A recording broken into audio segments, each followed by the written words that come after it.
Hello and welcome back to another GCSE revision video. Now, as you're well aware, one of the major changes AQA made to the language paper 1 exam was to the story question.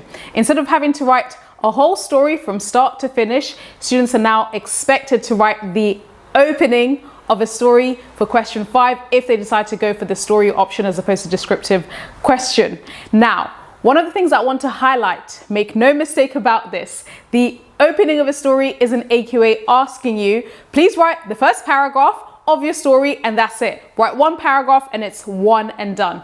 Opening of a story, in other words, is basically AQA saying, put yourself in the position of perhaps being a novelist to your great novel. And when you're writing the opening of your story, you are imagining it as if you're writing the first chapter of your great novel. So what that therefore means is the opening of your story is still going to be just as lengthy in terms of writing at least 5 paragraphs as you would have done with a standard story, right? The beginning, build up, problem, resolution, and ending. The only difference here is you're writing it as if it was the beginning of the first chapter of your great novel. So let me show you exactly how to structure this style of question, this style of story, which is only restricted to the opening. How do you structure something like this, which is both original but also quite powerful, without running out of things to write about and without being like, oh, okay, I'm just writing the opening, I'm just writing what's going on. And also, most importantly, without slipping into description, because remember that a story still needs to have movement.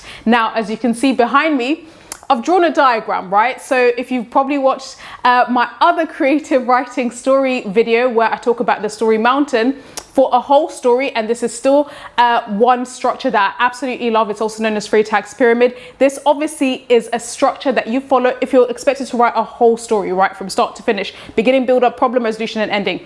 But now that this question asks you to only focus on the opening of a story, I would suggest, if you are seeking a paragraph or rather an essay, right, based on the opening that's original, creative, and really powerful, and you're also adding really heavy hitting techniques that really put yourself in a position to get 6, 7, 8, and 9, the top marks in your creative writing story, I would suggest following this structure. Seems a little bit random, but I'm going to explain in a second. And as I said in my opening disclaimer, just because you were asked in this question in language paper 1 question 5 to write a story opening does absolutely not mean that you're writing one paragraph and it's one and done. You're writing this opening of a story as if it's the opening of a great chapter. By the way, obviously I'm going to be going over this structure and explaining it, but if you want to see how that looks like in practice for exam papers which is structured from the new 2026 format and onwards, I literally will be writing story model answers,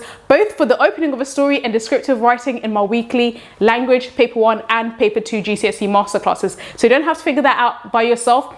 If you also struggle with coming up with ideas for opening of a story, I'll literally be going over this in my GCSE masterclasses, and you have model answers that you can use to revise from and also have original story openings. So just simply sign up to those classes and you can ask me as many questions as you want.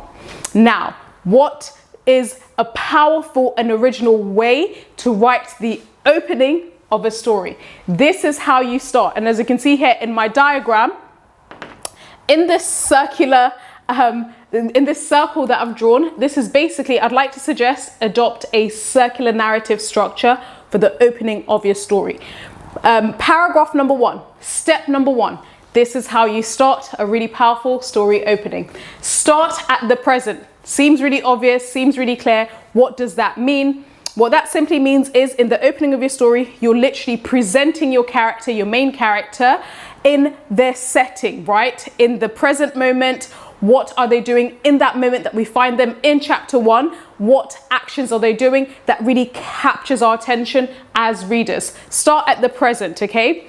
And I'll give you an example. So for instance, you can start with a really dramatic opening present. For example, we could start with our protagonist, our main character, who's looking down at this sheet of paper. Don't give away too much. Basically, the hands are trembling and they're looking at this yellowed sheet of paper. Tears are falling from their eyes and they're in this darkened room, right? It's stuffy, it's darkened, and wind and rain is lashing the room's windows and they're crying. They're just looking down and they are devastated, right?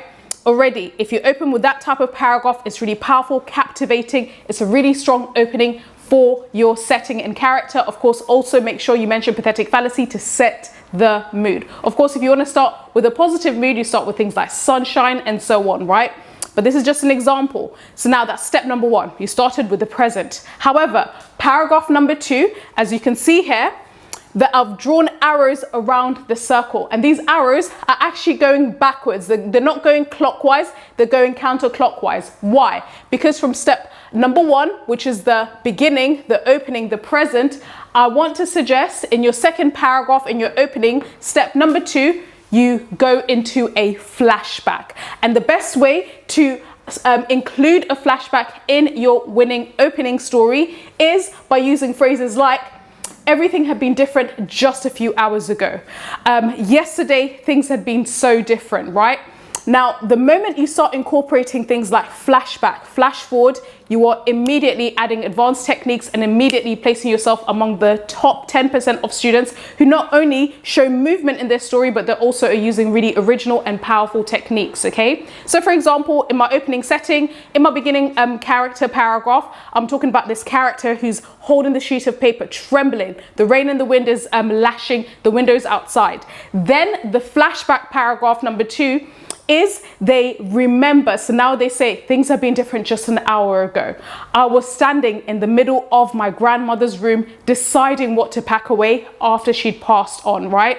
So now this flashback is still in the same setting, but I am creating a reason for why the character is in that setting, right? So in this example, I'm saying my grandmother has passed away, and my mother, who was too distraught to help me pack her things away, is expecting me to pack all her stuff away after she's passed on, right? Now, I'm fine in that paragraph, right? In the flashback, I seem absolutely fine.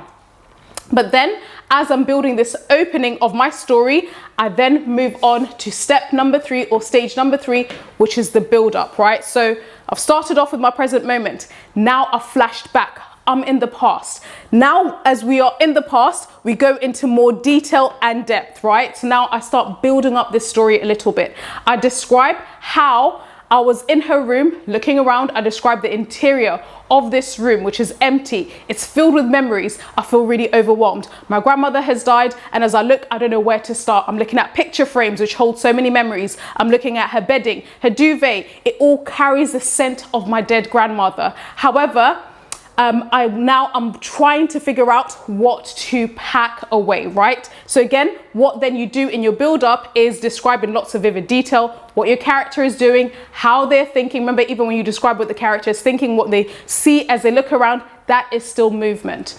Now, paragraph number 4 of your powerful opening to a story is now where you create some kind of obstacle or dilemma. Remember that you still, even if it's the opening of a story, in the opening chapter, if you think of even some of your favorite novels, the opening chapter is always really crucial. What captures your attention at the beginning is usually the author has added some kind of conflict, some kind of obstacle. Your story should not be any different, right? So we've got the build up. Now, I'm standing, right? I'm the protagonist. I'm here in my 4th paragraph and I'm describing what's going on in my with my protagonist. They are looking around. They have a job to do. They have to pack away all their grandma's stuff and they don't know where to start. They're feeling really anxious. Their heart is racing. They're looking around and then suddenly their eyes fall on their grandmother's chest of drawers, which are always locked. So they decide, I'm going to start there. And when they try to open this chest of drawers, they find that it's locked. So they tug, tug, tug. I'm creating some kind of problem.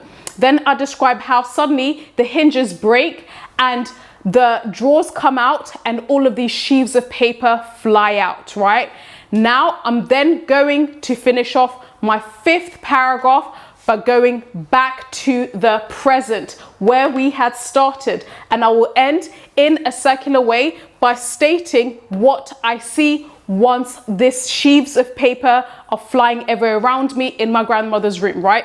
Step number 5 is essentially you go back to the start, right? This is a circular narrative starting and ending in a similar way by describing what's happening in the present. But the only difference is there's a slight new bit of information that you now reveal to your reader. And it is this. I'm back in this present moment in paragraph number 5 and my eye is drawn to a sheet of paper with maybe bold red writing and this paper seems quite old, quite yellow, folded, right? And I open to see what this red writing is saying, and right at the top is adoption certificate, and my name is on it. I did not realize I'm adopted. Tears are falling. Things had been so different just an hour ago, right? And the rain outside is lashing, the wind is lashing at my grandmother's windows. And that's really it when writing your opening story, because of course, if you end with that opening, well, what does the character do next? How does this unfold, right? The story is obviously still ending on some kind of cliffhanger because we don't know what's going to happen. The idea is for your reader to then read the next chapter, and then find out what's going on. However, the most important thing is you've added some heavy hitters when it comes to techniques. There's still some movement, but you're not writing the entire story, and there's not really much change at the ending where your characters change. For example, this is what we have in the standard story, right? What you are doing, however, in your opening story is you're adding things that make it original. You are contrasting the beginning versus the flashback that happens in paragraph 2, but also by the end, when you go back to what's happening in the present, you've also created a sense of circularity. You've also used a very clever circular structure. And as I said, if you have any questions about this structure, or you want to see how this works in practice, just simply join in my GCSE Sunday masterclasses. We're going to be writing lots and lots of different story and descriptive writing model answers, and every single student who's part of that masterclass is on the road to getting 7s, 8s and 9s. In fact, I'm super proud of my outgoing masterclass students who on GCSE results say 96% of them did get grade 6, 7, 8 and 9, which is well above the national average. So of course, if that's what you're aiming for, then you're very welcome to join my masterclasses.